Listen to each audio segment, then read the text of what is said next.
Bonjour et bienvenue sur ma minute judiciaire du Nouveau Détective. Je vous emmène aujourd'hui sur les lieux d'un crime en Dordogne, à Trémola. Ce village doit vous rappeler quelque chose.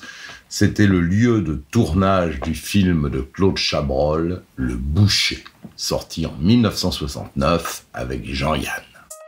Le Nouveau Détective présente la minute judiciaire par Michel Marie.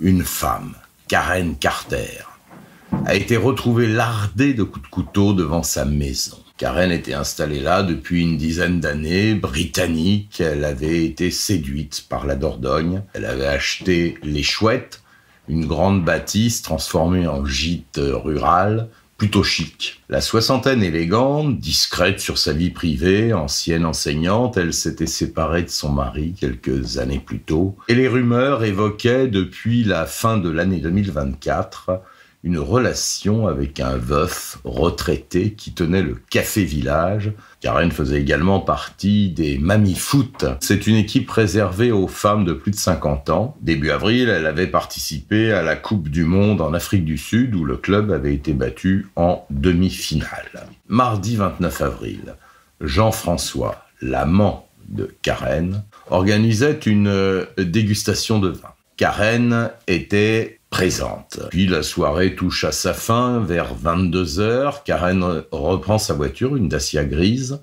et rentre chez elle. Jean-François range le café avant de la rejoindre. Peu après, il monte dans sa voiture. Il y a environ 4-5 km à parcourir. Jean-François se gare, se dirige vers la porte d'entrée. Il est 22h30. Et là, il découvre le corps de Karen allongé sur le sol dans une mare de sang.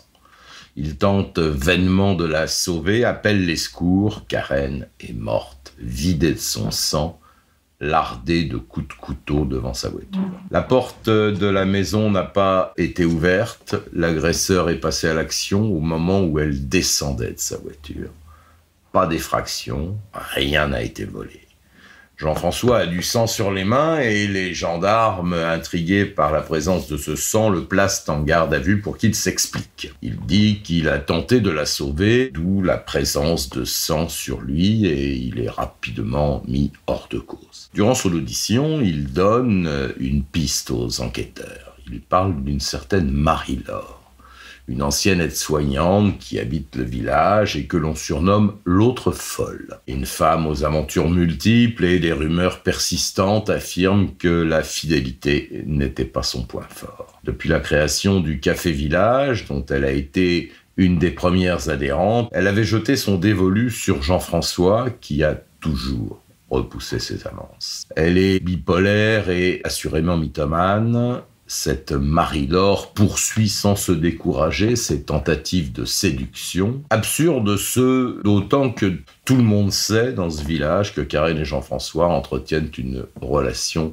solide. Alors bien sûr, elle est très vite suspectée par les enquêteurs qui la placent en garde à vue. Elle habite, on l'a vu tout à l'heure, à 1 kilomètre à vol d'oiseau du gîte.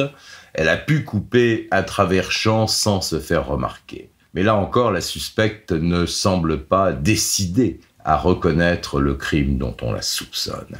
Elle nie toute participation au fait. Alors, faute de preuves et d'indices, elle est relâchée en fin d'après-midi. L'enquête est au point mort, les gendarmes poursuivent leurs investigations pour tenter de confondre le ou la coupable de ce crime odieux.